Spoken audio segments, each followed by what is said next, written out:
अगर आप भी फ्लिपकार्ट पे एक सेलर बनना चाहते हो, अपने प्रोडक्ट्स को सेल करना चाहते हो, लेकिन आपको लगता है कि वहां पे कंपटीशन बहुत टफ है, तो ये वीडियो आपके लिए। Everyone, welcome back to my YouTube channel. मेरा नाम है Aishwarya, those who are new. Hi, मैं हूं एक स्मॉल ज्वेलरी बिजनेस ओनर और मैं यहाँ बात करती हूँ कि कैसे आप भी अपना ई-कॉमर्स बिजनेस शुरू कर सकते हैं। So without any further due, let's get into the video. पहला पॉइंट यहाँ पे ये है ना कि फ्लिपकार्ट जो है ना कंसिस्टेंसी को रिवॉर्ड करता है rather than huge bulk of products जो आप वहां पे लिस्ट करते हैं।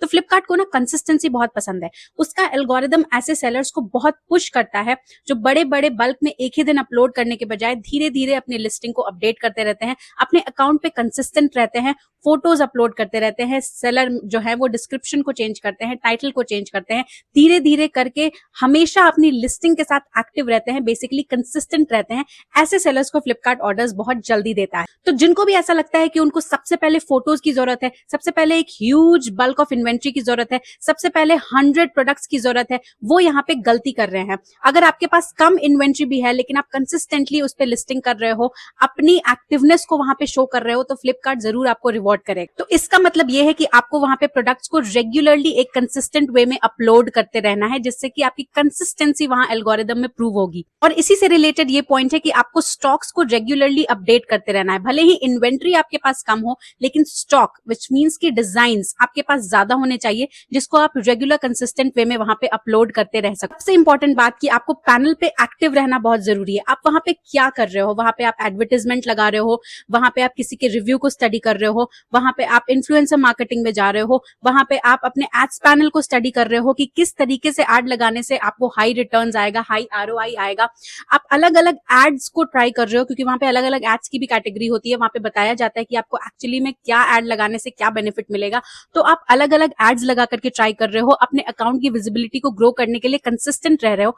ऐसे अकाउंट को फ्लिपकार्ट जो है वो बूस्ट करता ही करता है, and this is a golden tip. Short में बताऊं तो consistency is equal to visibility. Tip number 2 वो ये है कि फ्लिपकार्ट जो है ना एक सर्च इंजन मार्केट प्लेस है, ये कोई सोशल मीडिया प्लेटफॉर्म नहीं है। यहाँ पे चीजें कीवर्ड से चलती हैं, तो बहुत जरूरी है कि आप अपने टाइटल में, अपने डिस्क्रिप्शन में, अपने प्रोडक्ट के एट्रीब्यूट्स में आप किस तरीके से उसको डिफाइन कर रहे हो, सारी चीजों में कीवर्ड्स का यूज करोगे। अब कीवर्ड्स क्या होता है, एक एग्जांपल से समझाती हूँ।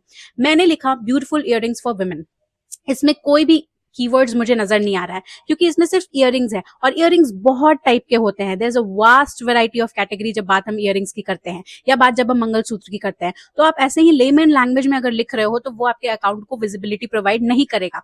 वहीं पे अगर आप लिख रहे हो trending oxidised kundan Monalisa stone jhumka for women girls daily wear, तो इसमें कितने सारे कीवर्ड्स है। इसमें ये बताया जा रहा है कि प्रोडक्ट किस चीज से बना है, उसमें कुंदन का स्टोन लगा हुआ है, वो गर्ल्स के लिए, वुमेन के लिए है, वो डेली वेयर के लिए है। तो इतने सारे कीवर्ड्स एक ही पैनल पे, एक ही प्रोडक्ट के नाम में आपको पता चल गया। जब फिर इसको सेकंड स्टेप, जब आप इसका डिस्क्रिप्शन करोगे या फिर जब इसके आप एट्रीब्यूट्स के बारे में डिफाइन करोगे, तो अगेन आप सेम चीजों को रिपीट करोगे थोड़े डिस्क्रिप्टिव वे में।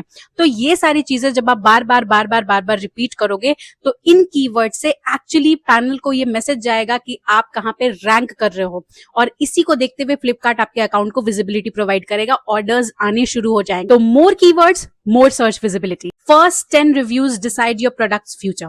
फ्लिपकार्ट जो है वो रिव्यू, रेटिंग्स, ट्रस्ट सिग्नल्स, इन सारी चीजों से चलता है। मान के चलो ए आपका एक प्रोडक्ट है और बी आपका एक प्रोडक्ट है। ए पे 0 रिव्यूज है और बी पे 10, 12, 15 रिव्यूज हैं। गेस व्हाट, बी जो है उस पे बहुत जल्दी से ऑर्डर्स आएंगे, क्योंकि लोग वहां पे रिव्यू को स्टडी करेंगे, देखेंगे कि यहाँ पे क्या है, एंड देन वहां से ऑर्डर करेंगे। वहीं पे जो ए है वहां पे कस्टमर्स को फेट डेवलप ही नहीं हो पाएगा, बिकॉज वहां पे कोई रिव्यू ही नहीं है। आप एज अ कस्टमर सोचिए, जब आप किसी भी प्रोडक्ट को किसी भी पैनल पे जाकर के ऑर्डर करते हैं, तो सबसे पहले उस प्रोडक्ट को देखने के बाद आप नीचे स्क्रॉल करते हैं और देखते हैं कि यहाँ पे किसी कस्टमर ने रिव्यू डाला है या नहीं, यहाँ पे किसी कस्टमर ने ओरिजिनल फोटो डाली है या नहीं, क्या कलर सेम है, क्या मेजरमेंट सेम है, कस्टमर्स ने क्या लिखा है। उस रिव्यू को स्टडी करने के बाद आपका फेट डेवलप होता है और वहां पे नेगेटिव या पॉजिटिव रिव्यू को लेकर के ही आप डिसाइड करते हैं कि आपको वो प्रोडक्ट खरीदनी है या नहीं। तो अगर आप एज अ कस्टमर सोचोगे तो आप एक अच्छे सेलर बन पाओगे। यही चीजें ध्यान में रखते हुए कोशिश करनी है कि जब आप फर्स्ट सेल अपना कर रहे हो तो वो प्रॉफिट के लिए ना हो, वो रिव्यू के लिए हो, वो रेटिंग के लिए हो। आप इतनी मेहनत करो अपने प्रोडक्ट में कि कस्टमर रिव्यू रेटिंग देने के लिए मजबूर हो जाए, और जितनी अच्छी टॉप ग्रेड की आपकी रेटिंग होगी उतनी ही जल्दी आपके अकाउंट पे ऑर्डर्स आना शुरू होंगे, उतनी ही अच्छी विजिबिलिटी आपको मिलेगी। अच्छे रिव्यूज लाने के लिए आप क्या कर सकते हो? सबसे पहले तो 70% ऑफ द काम जो आपको करना है वो करना है अपनी पैकेजिंग पे। आपको अपनी पैकेजिंग सच में बहुत ए ग्रेड की टॉप नॉच क्वालिटी की करनी है। अगर आप एक ज्वेलरी दे रहे हो तो आप उसको अच्छे से पैकेट में बॉक्स करके दोगे, या फिर किसी ऐसे बॉक्स में दोगे जहां पे आपकी ब्रांडिंग की हुई है, आप उसमें एक लोगो लगाओगे, आप उसमें एक हैंड रिटन नोट दोगे, आप खूबसूरती से उसको प्रेजेंट करोगे, वो गिफ्टेबल लग्जूरियस आइटम लगेगा। हालांकि वो अफोर्डेबल है, लेकिन आपने उसमें अपनी जान लगाई है, बहुत सारा एफर्ट्स लगाया है, जो एक्चुअली कस्टमर्स को उनके नेकेड आई से नजर आएगा। एंड वो उसका रिव्यू करना जरूरी समझेंगे, क्योंकि वो चाहेंगे कि आगे और भी कस्टमर्स इसको खरीदे। सो वो हैप्पीली वहां पे रिव्यू ड्रॉप करेंगे। इसीलिए जरूरी है कि आप अपने पैकेजिंग पे बहुत ज्यादा ध्यान दें, उसको इतना लग्जूरियस और सुंदर बनाएं कि लोग रिव्यू करने के लिए मजबूर हो जाएं। And that's how you will create a good review based on your account. Tip number 4, fast dispatch, high visibility. Flipkart जो है ना, हाई डिस्पैच वाले सेलर्स को बहुत ज्यादा प्रायोरिटी देता है। अगर आप 24 घंटे के अंदर अपने प्रोडक्ट को डिस्पैच कर दे रहे हो तो सबसे हाई विजिबिलिटी आपकी रहेगी। अगर आप 2-3 दिन ले रहे हो तो मीडियम विजिबिलिटी रहेगी, और उसके बाद तो आपके अकाउंट को वो कंसिडर भी नहीं करेगा।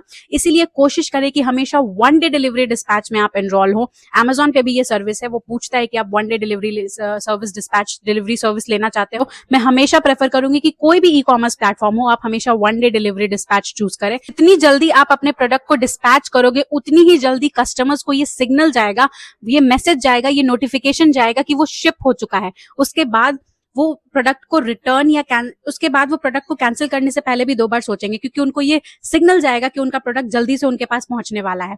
एंड ऑफ कोर्स एल्गोरिदम के साइड से बात करें तो फ्लिपकार्ट को भी ये मैसेज जाएगा कि ये सेलर बहुत एक्टिव है, बहुत इंपॉर्टेंट वे में ये अपने प्रोडक्ट्स को डील कर रहा है, अपने कस्टमर्स को डील कर रहा है। इसीलिए वो भी आपके अकाउंट को हाई विजिबिलिटी देने की पूरी कोशिश करेगा। So this is also one of the most important tricks. And tip number 5, winning products come from testing and not just selling. हम जब नया सेलिंग करना शुरू करते हैं ना, तो हम ना अपने परफेक्ट प्रोडक्ट का वेट करते हैं, इंतजार करते हैं कि कब कौन सा ऐसा प्रोडक्ट है जो हिट हो जाएगा। लेकिन जो सक्सेसफुल सेलर्स हैं वो ऐसा नहीं करते हैं। आउट ऑफ द 20 प्रोडक्ट्स वो अपने प्रोडक्ट्स को टेस्ट करते हैं। उसमें से 15 प्रोडक्ट जो है वो मॉडरेट चलेगा, 3 प्रोडक्ट जो है वो थोड़ा सा बेहतर चलेगा, लेकिन 2 ऐसे प्रोडक्ट्स जरूर होंगे जो आपके बेस्ट सेलर्स बन जाएंगे। तो इसीलिए बहुत जरूरी है कि अपने प्रोडक्ट्स को ट्राई एंड टेस्ट करते रहें। जरूरी नहीं है, आपको ये ऑब्जर्व करने की जरूरत है कि रिव्यू रेटिंग किस पे ज्यादा अच्छी आ रही है, ऑर्गेनिक रिव्यूज किस पे ज्यादा अच्छे आ रहे हैं, विजिबिलिटी ऑर्गेनिकली किसकी ज्यादा अच्छी है।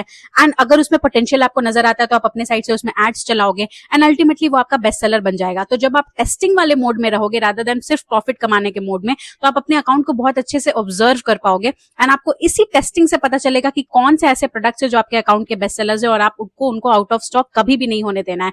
उनको आपको अपने अकाउंट पे रखना ही रखना है, because they are the roots of your account. तो इसीलिए बेस्ट सेलर्स को हमेशा टेस्ट करना है, देखना है कि क्या चल रहा है, क्या नहीं चल रहा है। जो चीजें नहीं चल रही उनको आप रिमूव कर सकते हो, आउट ऑफ स्टॉक कर सकते हो इन्वेंट्री खत्म करके। पर जो चीजें चल रही हैं उसको आपको कभी भी आउट ऑफ स्टॉक नहीं होने देना। Be consistent and act, use strong keywords, get first 10 reviews fast, dispatch quickly and test many products. ये 5 पॉइंट्स जो है ना, इसके बाद आपको फ्लिपकार्ट पे ऑर्डर्स आएंगे ही आएंगे। इसके बाद फ्लिपकार्ट आपकी विजिबिलिटी बढ़ाएगा ही बढ़ाएगा। तो आई होप आपके लिए ये टिप्स यूजफुल रहे हो। अगर आपको ये वीडियो पसंद आया हो तो do like, share, comment, subscribe to my channel which is tools of joy by Aishwarya. And until next video, bye bye.